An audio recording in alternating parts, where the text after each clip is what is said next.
Seulement incessant, le jeu est ouvert. Là, je le redis, on ne va pas s'ennuyer en deuxième mi-temps.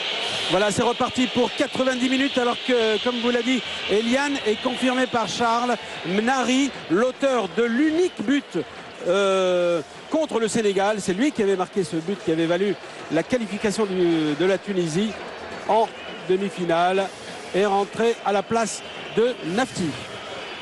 Ouais, le Maroc conserve son système en 3-5-2.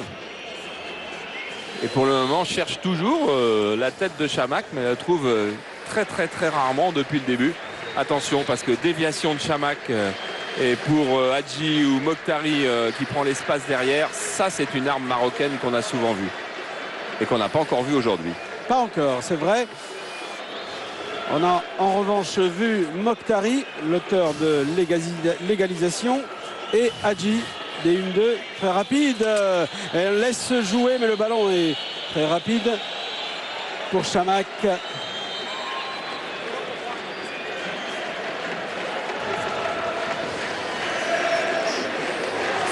Clayton à la relance en touche. Chadli, Clayton pour Santos. Ah, il laisse filer ce ballon pour El Karkouri. Et Roumanie. Ouf. Allez, avantage laissé à l'équipe de Tunisie. Oui, et Santos, balle au pied là-bas sur le flanc droit pour Santos.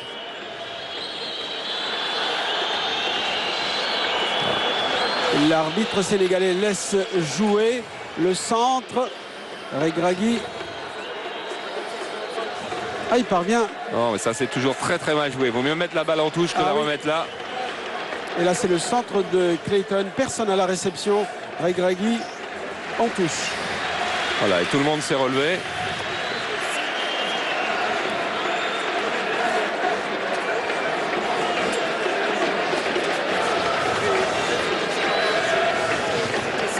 Hadji pour Chamakh. Mais c'est Agui. Et ici, Regragui. Hadji. Regragui, Hadji, 1-1-2. Et le ballon est en touche. Quel beau footballeur que cet Hadji. Quelle dynastie des Hadji. Hein. Bon, le frère aîné, bon, tout le monde sait qu'il a fait partie, on va dire quoi, des 20 meilleurs joueurs du monde. Oui, pendant... à peu près. Oui. Et puis on sait qu'il y a quand même encore un troisième Hadji qui joue en ce moment dans l'Est de la France. Moins technique, plus physique, mais moins technique. L'Est de la France, d'où est originaire la famille Hadji, c'est vrai. Mais celui-là, Charles a eu quand même un début fulgurant puisqu'il a été titularisé en sélection dès sa première sélection. Ah, qui est très jeune quand même. Hein. Il joue à Bastia.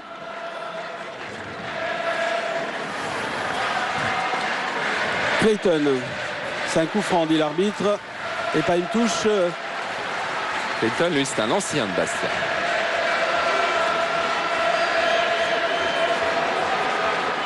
Il y a plus de prudence dans l'attaque de cette deuxième période du côté des Marocains qu'il y en avait eu à l'attaque de la première période. Oui. Et l'engagement est omniprésent dans le camp marocain. Attention, maintenant, voilà à peu près le premier coup franc, je dirais, exploitable pour une des deux équipes à 20 mètres du but. Elle y est, la faute d'Hadji, elle y est. Oui. Elle y est, elle paraissait pas énorme comme ça, mais en fait, le ralenti est implacable. Elle y est. Et Benachour tire les coups francs au Paris Saint-Germain quand il joue en équipe première. Donc il peut les tirer là aussi. Hein. Et du côté, et pour un droitier, puisqu'il y a Clayton qui tire de l'autre côté. Benachour, il enveloppe un peu trop son tir et qui sort hors du cadre des bois gardés par Fouhami. Benachour qui joue devant son papa, devant sa maman, qui le suivent depuis le début, qui n'avait pas joué la demi-finale, non pas que Roger Lemaire ne lui faisait pas confiance, mais parce qu'il était sous le coup d'un carton jaune, et s'il avait pris un autre carton en demi-finale où il y a eu beaucoup de cartons, eh bien il aurait été privé de la finale, et Roger Lemaire avait anticipé. Roger Lemaire très serein depuis qu'il est ici en équipe de Tunisie. Peut-être grâce à ses lectures. Vous savez, en ce moment, il vient de lire un Luis Sepúlveda. Il vient de lire Le Chat. Et Le Chat, c'est tout simplement une histoire, presque d'amour, mais entre un chat et une mouette qui voulait apprendre au chat à voler. Ben, c'est peut-être ça qui donne la sérénité à Roger Lemaire. Sans doute parce qu'il ne s'est pas enflammé sur la légalisation marocaine. Le fait aussi qu'il ne doit pas y avoir beaucoup d'entraîneurs qui aient mené 2 équipes nationales en finale de 2 coupes continentales différentes. Oui, sur 2 continents, c'est vrai. Oui, et en plus, en ayant été adjoint d'Aimé Jacquet et donc d'une équipe championne du monde, il n'y a absolument aucun entraîneur n'a ce palmarès-là. Et pourtant, Roger Lemaire a bien l'impression qu'il est le mal-aimé du football mondial et surtout du football français. Naïbet, la poitrine de Hadji. Jaïdi, Trabelsi.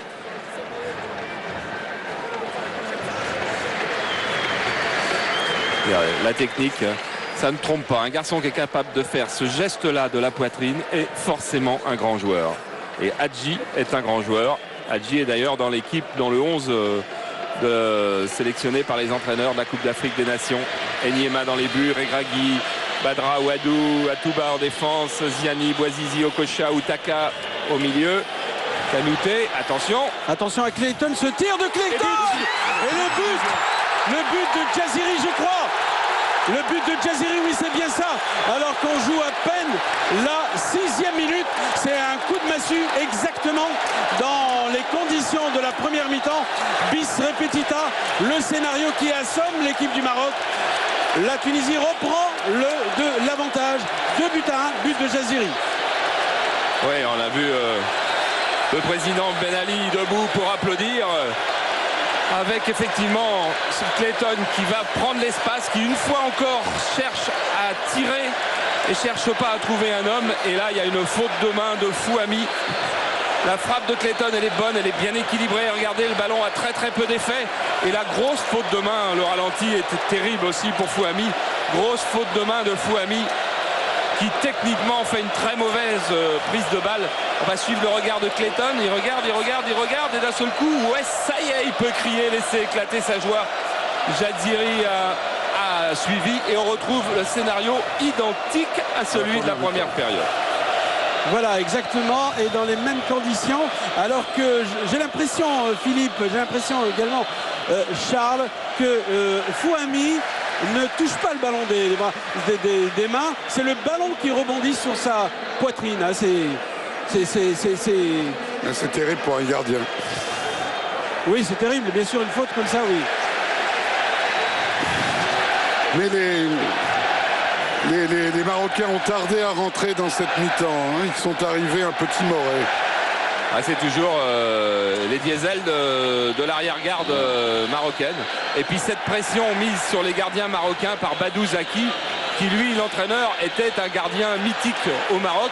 Et donc tous les gardiens qui succèdent dans cette équipe du Maroc, il en a quand même fait jouer 6 en à peu près 1 an et demi, ont tous une énorme pression. Et comme en plus il sait que Badou Zaki, je vous l'ai dit tout à l'heure, envisage d'appeler le Danois Karim Zaza, il n'est peut-être pas dans les meilleures dispositions mentales. Parce que là, il fait quand même une très très grosse faute de main, Fouhami. Et du coup, tout est à refaire pour son équipe.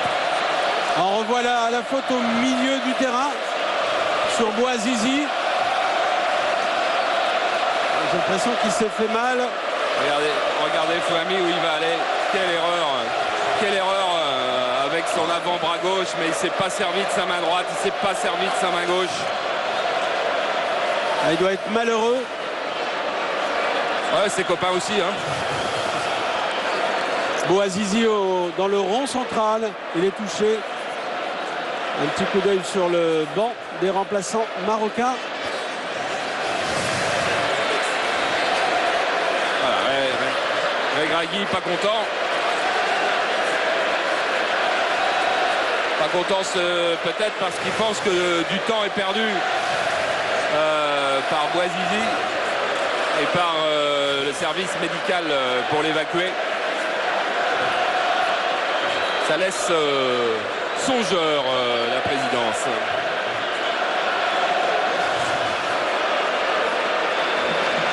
Voilà, il y a un petit peu de tension après cet incident-là. Vous voyez d'ailleurs, une image de la tension encore. avec Chadli et Regragui qui se connaissent bien, hein, qui ont joué l'un contre l'autre. Ah, Bouazizi a l'air d'aller mieux. Ouais, non, mais il va aller mieux très très vite, ça c'est sûr. Ici Hadji au milieu du terrain. Il a fait une petite balade en voiture. Regragui. Et Chadli. Regragui très vite. Ouais, le jeu dangereux qui est sifflé par l'arbitre central. Et encore un joueur qui va rester au sol. Et on va revenir, regardez, il y aura des incidents, on va revenir exactement à la configuration du match contre le Sénégal. C'est-à-dire la Tunisie qui mène et les Tunisiens qui vont, alors volontairement ou involontairement, chercher à filer le temps, à faire filer le temps en restant au sol quand ils sont touchés. Oui, pour Bouazizi, il avait été touché, mais visiblement il pouvait reprendre un peu plus vite le jeu. Pour Agui, il a pris une chaussure à hauteur de la tempe. Je pense que sa convalescence va être rapide aussi. Elle va être rapide aussi, très très rapide aussi. Et il ne faut pas que les Tunisiens jouent à ça parce que effectivement l'état d'esprit qui est absolument superbe dans cette finale pourrait se détériorer très très vite. Allez-y Eliane, dites. C'est Godban Caïs qui devrait rentrer dans quelques instants. Là, il s'échauffe encore. Il attend. Voilà, le changement va être effectué. Alors Godban Caïs qui avait pris la place de l'organisateur tunisien Ben Achour lorsque celui-ci avait été suspendu. C'est bien ça qui se passe. Ouais. C'est Ben Achour qui sort. Ouais, ça veut dire que Roger Lemaire, je dirais, choisit la voie du combat. Il enlève son meilleur technicien, son meilleur créateur, et il fait rentrer un garçon qui joue en Turquie, à Diyarbakir, et qui nous était apparu comme un rude combattant dans les minutes où il avait joué. Donc il y aura siège des buts de Boumligel, alors que je peux vous dire que sur le terrain, la tension maintenant monte considérablement entre les joueurs. Et j'ai peur qu'on ait quelques incidents avant la fin de la rencontre, surtout que l'arbitre ne me semble pas avoir énormément le match en main. Mokhtari sur ce coup franc, un long ballon au milieu des 16 mètres renvoyé. Jaziri à la réception. Et Santos avec El Karkouri. Fouami obligé de dégager, tant bien que mal, mais il le fait. Hadji, Nari, Bouazizi. C'est vrai que la bataille maintenant est physique et plus rude. Ça nous fait 3 joueurs tunisiens qui jouent dans le championnat de Turquie. C'est dire que la mi-temps ne se passera pas sous le signe de la tendresse. Alors, regardez cette frappe de Clayton et quelle énorme faute de main de Fouami.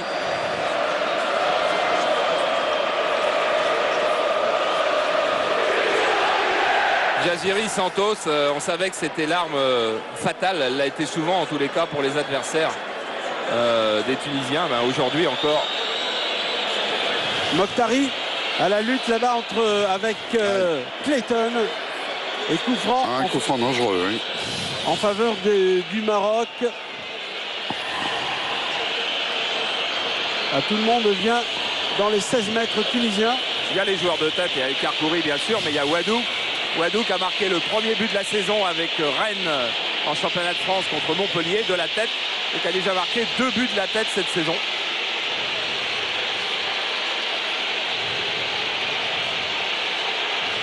Il faut mettre un peu d'ordre dans la surface. Il faut mettre très très vite de l'ordre dans la surface. Sans ça, il n'y aura aucune action de jeu, jamais sur ce genre de ballon. Le ballon renvoyé par Trabelsi. Naïbet face à Santos. Et déjà, hors-jeu. Jaziré. Hors-jeu. Il l'a pas entendu, c'est vrai.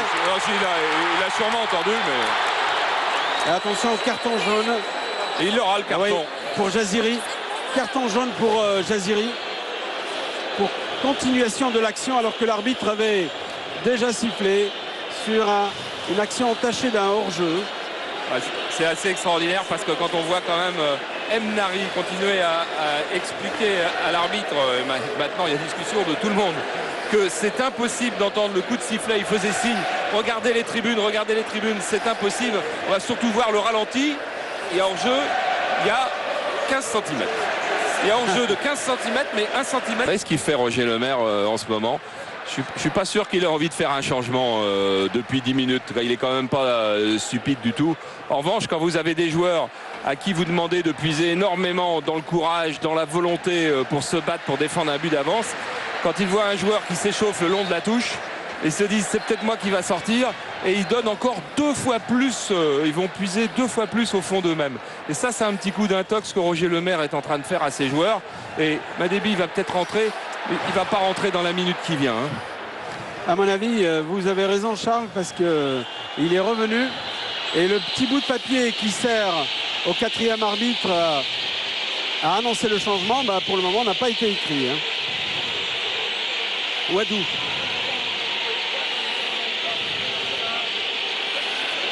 Agui. Ah, il laisse filer Chamac.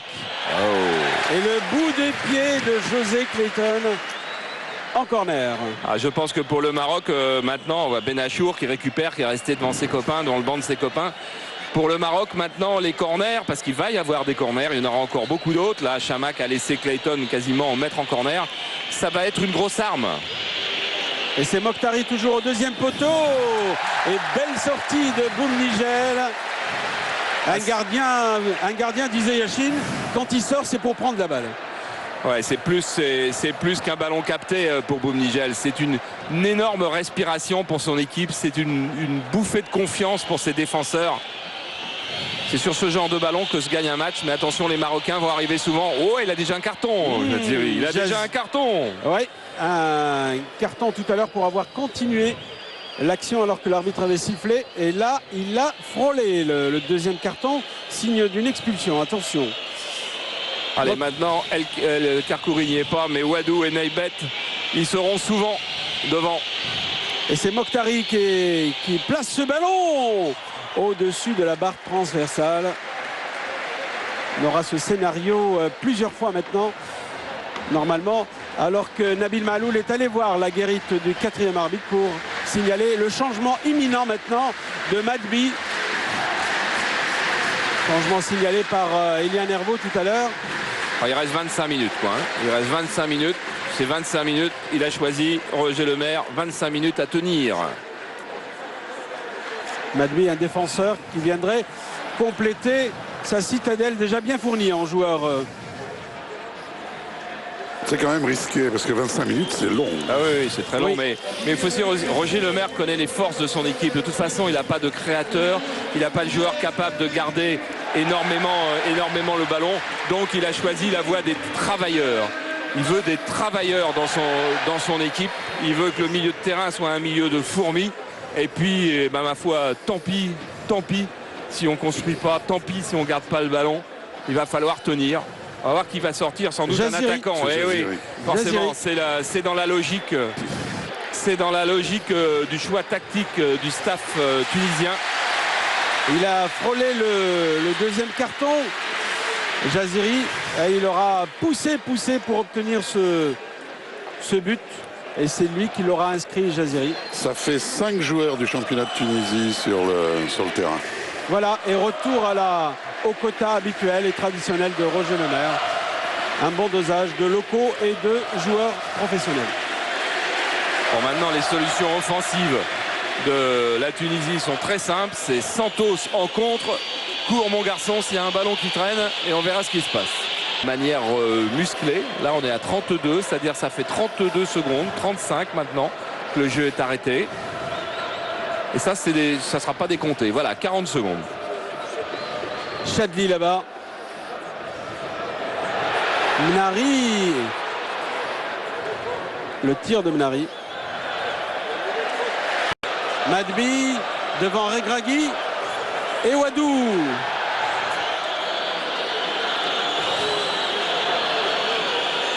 On cherche les relances longues maintenant. Oui, le long ballon de Jaïdi à la remise au milieu pour Godban. Oui, Eliane. Ce qui se passe ici est émouvant. Le banc tunisien est debout. Il y a un joueur qui demande au public de chanter, de les acclamer. Ils sont à quelques minutes d'un grand bonheur.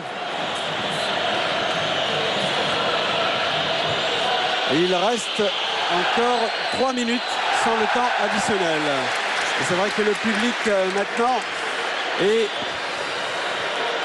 debout, le public, et il attend le sacre peut-être de l'équipe de Tunisie, mais il reste du jeu, il reste encore à jouer. Zaïri, Ouadou,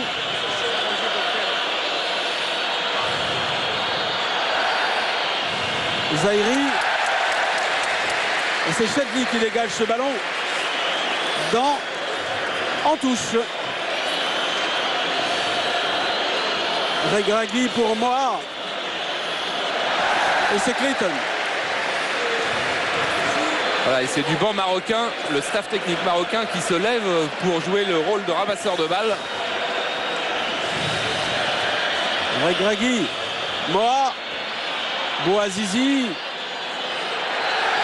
Et coup franc en faveur de la Tunisie. Ouais, pour un ballon gardé au sol, estime l'arbitre. Et il faut absolument que les Tunisiens remontent le terrain. Il ne faut pas qu'ils restent soutenir le siège dans leurs 20 mètres. On peut soutenir un siège, mais il faut le soutenir dans les 40 mètres, on va dire, pas dans les 20 mètres. Le long ballon de Boumnigel en faveur de Madbi. Et Regragui. Et un autre coup franc, dit M. Ndoye-Fala. Et un autre carton surtout pour Regragui. Eh oui, pour une contestation appuyée cette fois-ci. Regragui, le 4e carton de cette partie.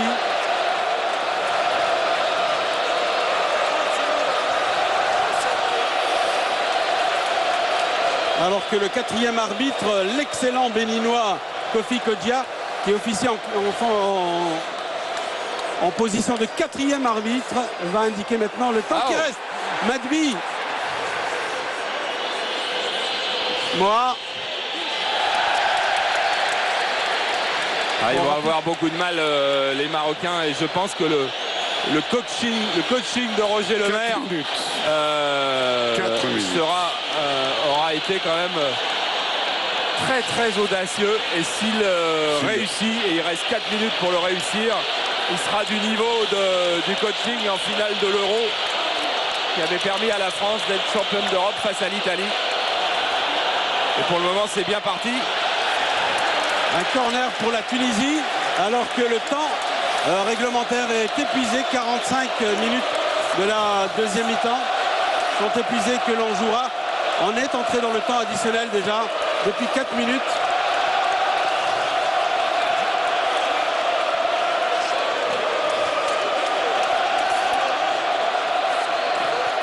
Allez, comme ça, on va gagner du temps, encore quelques secondes. Un autre corner.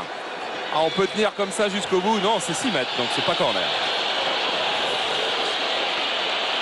On va à peine épuiser la première mi-temps de ce temps additionnel. Allez, il reste 3 minutes aux Marocains.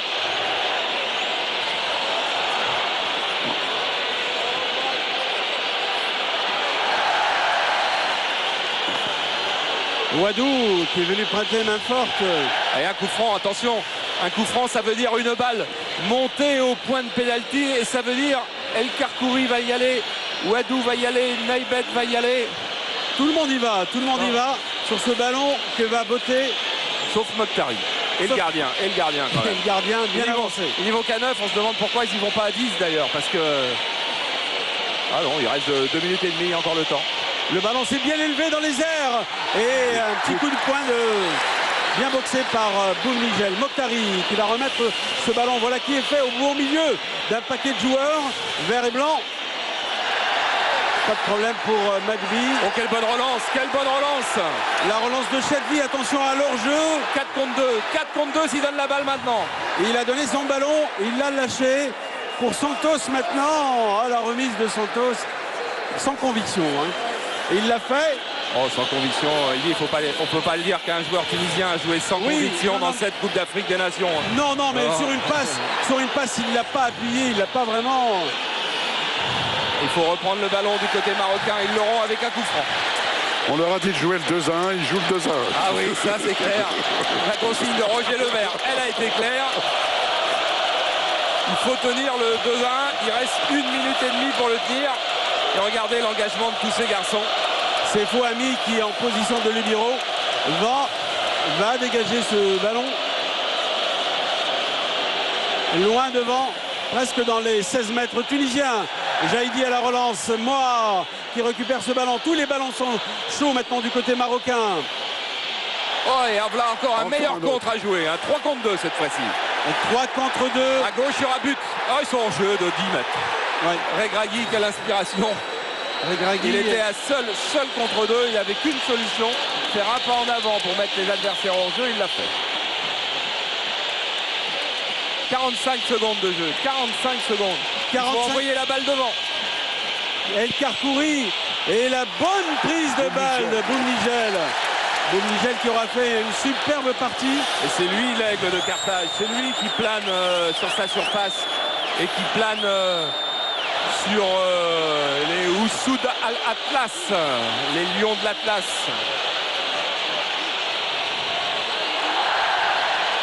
Jaïdi encore. Ah, il reste un ballon à remettre devant le but. Allez, un ballon. Zahiri Ouadou. Ah, il préfère tirer.